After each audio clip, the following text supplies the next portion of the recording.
Hi again, it's Elke with another round of looking at some of the differences between evangelicalism and Syriac Orthodoxy. And today I thought we would take a look at ecclesiology, or how the churches are structured.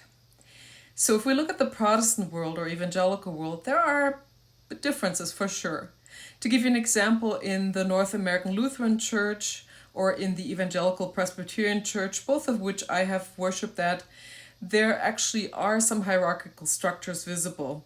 So there may be a bishop in place, and there may be other structures, governing bodies that make sure that each of the participant churches are abiding by a certain set of rules, shall we say.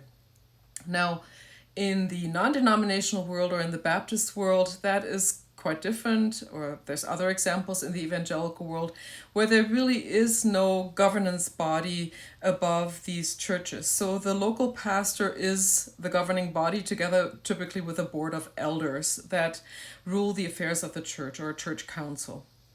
So where there is usually some sort of responsibility, or, well, I should say not responsibility so much as just oversight, is in the financial area. So from a lot of the evangelical churches, if not all, they usually abide by some rules. There is an evangelical council that looks very independently at financial structures and reporting. And these churches will abide by those rules that are implied in their membership in these bodies. So that is one way even the autonomous churches often are managed. But this is not a mandate. They don't have to abide by that. So looking now on the other side, in the Syriac Orthodox world, of course there is a lot more hierarchy visible. So currently we are have a Holy Synod of bishops, and the bishop that is the first among all the bishops is our patriarch.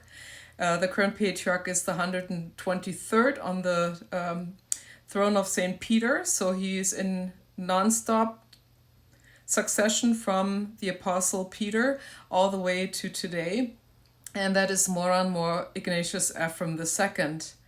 He is our current patriarch, and under him, with him, are a number of bishops around the world, archbishops, and then we also have, of course, priests. We have deacons, which are the first level of hierarchy in the clergy. And then we also have monastics. Monasticism is a big topic in the Oriental Orthodox world, which of course has completely fallen out of favor in the Protestant world.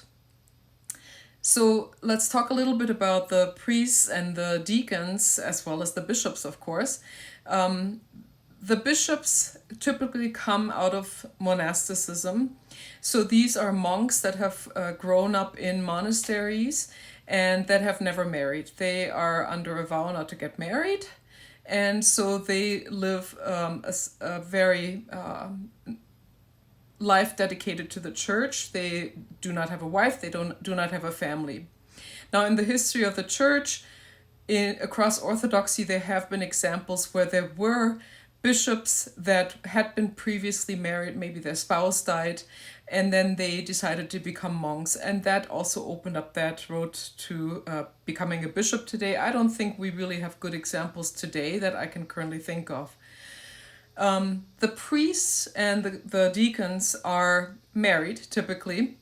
As a matter of fact, a man, when they take the vows, when they are ordained to be a priest or a deacon, they, with that, agree that they will stay in the current status that they're in.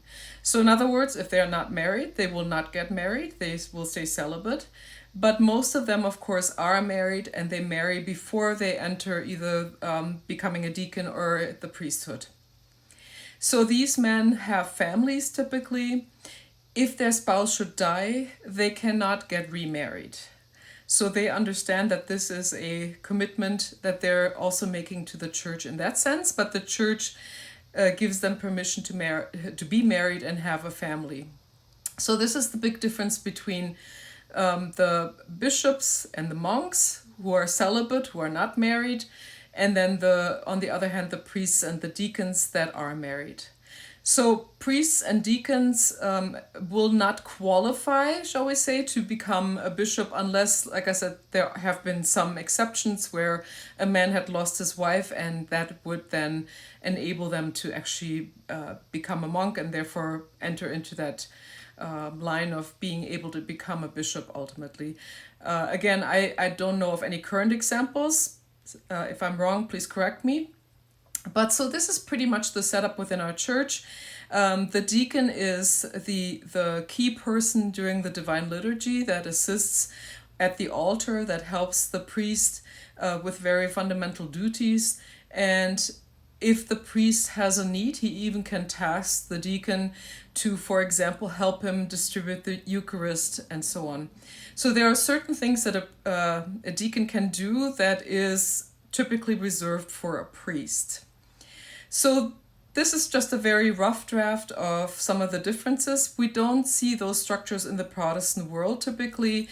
So even if there is a succession of a bishop and pastors under them, it is not as structured, not as hierarchical as what we see in the Orthodox world. Now, personally, I think it's a wonderful thing. My personal spiritual father is a monk. And I love the counsel that he gives me on a regular basis because he has the time to really think through, pray through, read the scriptures, read the church fathers. That's his life. That's what he has dedicated his life to. And so when I, his spiritual daughter, come with my own spiritual needs, he's able to sit down with me virtually. He's regrettably not in this country. He's in Germany. But to sit down with me and to have those conversations and to help me on my own spiritual path. So I'm very, very appreciative of the monastic world. It was something I had never encountered as an evangelical. And I am deeply thankful for the men and women, there are also nuns, that have dedicated their life to Christ. So just wanted to explain to you today a little bit of the difference in structure. Again, it's just roughly touching on that, but I hope it helps you understand the Orthodox world in comparison to evangelicalism. So with that, I'll say goodbye. May the Lord bless you and see you soon.